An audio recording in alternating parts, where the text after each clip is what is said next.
wonderful outside. Let's do some big game hunting. We decided to go back to the flea market, soak in some rays.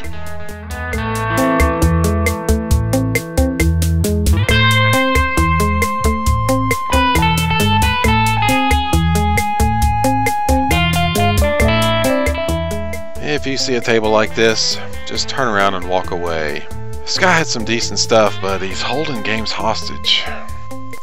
His prices are too high and they're getting ruined in the sun. Such a shame. Alright, vintage TMNT figures. Now these things are looking pretty damn rough, but it's still pretty cool to find them. I have no idea what this is. This is my first big box game at the flea market. It's one of the mini bundle copies of World of Warcraft. I actually didn't have this particular one, but it just wasn't in the condition I was looking for. Did find these two Super Nintendo games from the same seller, and I managed to snag them for $1 a piece. They're not great games, but hey, I'll take them. Won't you please rescue this poor, dirty, expensive Sega Genesis?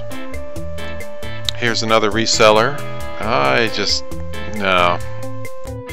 I filmed this just because I got a kick out of it. Secret Romance. Romance comic book. It's such a strange thing to run into that I was this close to picking this up. Here we go. Selling on eBay, $250. Well, guess what? I went and checked eBay. They're selling for about $80 to $100. Here we have some games in a pressure cooker. This was the find of the flea market for me. This person was selling a ton of RPG stuff. And I am not talking about computer role-playing games here. There was a pile of metal miniatures here, Reaper and some other brands, and they sold them all to me for $5 because they wanted to get rid of them. Metal miniatures are getting harder and harder to find, and $5 is just a great price for this many miniatures. On the way back, we decided to stop inside a thrift store that we've passed many times. Around here, thrift stores are like a crapshoot.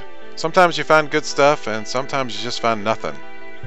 I often run into these random computer parts in Goodwill and thrift stores, and I've never really been brave enough to buy one. Man, I almost bought this, a TV Wonder USB by ATI. I just don't know what I would do with it, and the price was pretty steep, $40. This thing doesn't look like it was ever used. Always take a look through the board games, always take a look through the books, the magazines. I found some pretty kick-ass stuff stashed away in places like this. Man, I almost picked this up. DOS for Dummies. Wonder how long this book's been sitting here. Here we go. Good find. Resident Evil 2 on PlayStation 1.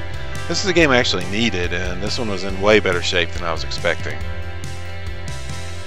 And it wouldn't be a thrift store trip without a ratty old Xbox. Finally found a big box game out in the wild. Gunship. This game was mostly complete. It was missing the 5 1/4 inch disc, unfortunately, but that's okay. She was asking $12 for it, which isn't a horrible price, isn't an amazing price either. Since it was the only thing I found all day, I went ahead and grabbed it.